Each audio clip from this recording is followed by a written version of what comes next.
The sun was just rising when I heard the trucks. Big rumbling engines, the kind that don't belong on quiet ranch land. I stepped out onto my porch, coffee in hand. That's when I saw them, 2 flatbeds, a backhoe, and 6 men in safety vests. They were lined up near the small wooden bridge at the front of my property. That bridge was old, real old, built by my grandfather back in 1949. Cedar wood, iron bolts. It had its own story, its own creaks, its own smell when it rained. And it was protected. On paper, by law. I walked down slowly, boots crunching over gravel. No one looked up. Except one woman, Karen. She stood tall, arms crossed, clipboard in hand. HOA president of our little community. I'd seen her maybe twice before, once at a neighborhood meeting, once when she complained that my barn was too brown. "Can I help you?" I asked calmly. Her eyes narrowed like she'd won something.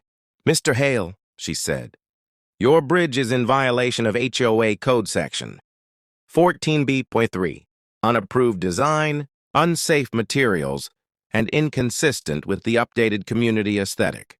We issued notices. You didn't respond. I didn't respond because I never got one. I don't think you have the authority to tear it down," I said, still calm. She smiled. "Oh, we do. It's already decided." The backhoe roared to life. I tried to stop them. I called the sheriff. He said it was a civil matter. I showed Karen my paperwork. She said it was expired.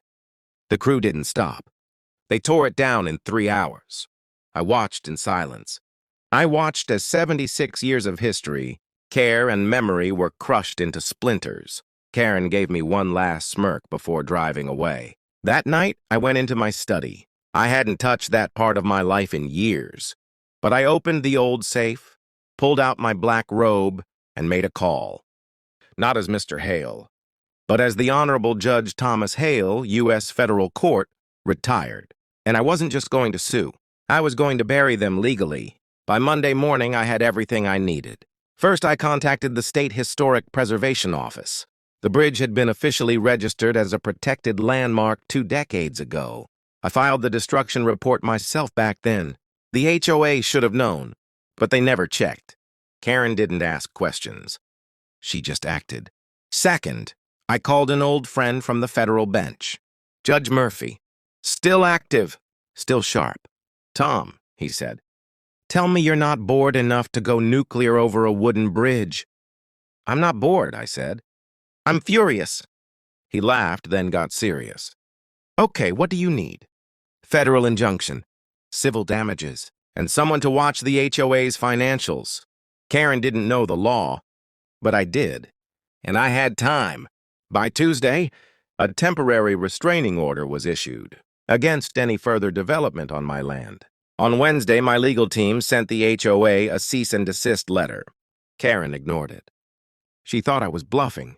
By Friday, I filed a civil suit in federal court. Destruction of protected property, unlawful entry, trespassing, violation of federal preservation statutes, intentional infliction of emotional distress. Karen still didn't take it seriously. At the next HOA meeting, she actually joked about it. "He's a cranky old man with a cowboy hat. He probably forged those papers," she laughed. "Besides, he's retired. What's he gonna do, yell at me in legalese?" People laughed. But not everyone. Mr. Patel, who lived 2 doors down from me, leaned in and whispered, "Karen." I looked him up. "He's real, and he's not bluffing." Karen shrugged. "Whatever. Judges don't scare me." She was about to learn. Federal judges don't yell. We write, and our words hit harder than hammers. By the following week, the HOA board received an official notice from the United States District Court. The bridge, though gone, was now the subject of a federal investigation. Karen was listed as the primary respondent, but that wasn't the worst part for her. What she didn't know yet was that my team had also uncovered irregularities in HOA finances, misused funds, backdoor deals with contractors, payments approved without board votes. Karen hadn't just bulldozed a bridge. She'd walked into a federal trap, one she built herself, and it was about to collapse. The courtroom was quiet. Not the kind of quiet that feels peaceful, but the kind before a storm. Karen sat across from me, no clipboard this time. Just pale hands folded in her lap. Her lawyer whispered something, but she didn't respond. Her confidence had evaporated. The hearing wasn't about the bridge anymore. That part was done. She'd already admitted to ordering its destruction. What she hadn't expected was count 2, misappropriation of HOA funds, and count 3, unauthorized contracting without board approval. And then the one that broke her, federal interference with protected land. I watched her face when the court presented the documents, emails, bank statements, contracts signed without authorization, payments made to her cousin's landscaping business, twice the market rate. Her lawyer tried to pivot. She didn't know the bridge was protected. She's a volunteer. This is a civil misunderstanding. But I knew better. And so did the court. The judge, Murphy in full robe, leaned forward. "Ms. Karen Whitmore," he said calmly, "you destroyed federally protected property, violated multiple HOA bylaws, and misused funds from your neighbors. Your actions show willful negligence at best, criminal intent at worst." Karen tried to speak. I was just trying to make the community better." "You didn't follow the law," he interrupted. "And worse, you thought the law didn't apply to you." Then came the final order. Karen was personally fined $60,000 in damages, ordered to resign immediately as HOA president, and referred to state prosecutors for further investigation. But I wasn't done. As the hearing closed, I stood and addressed the room. Neighbors, board members, the people Karen once bossed around. "I didn't want to make this public," I said. "But when people abuse power, even in small towns, even in HOAs, they need to be held accountable." I looked at Karen one last time. "You destroyed a bridge. But more than that, you built walls between people. I just tore them down. A month later, the HOA elected a new board. Karen's old house had a for sale sign on it.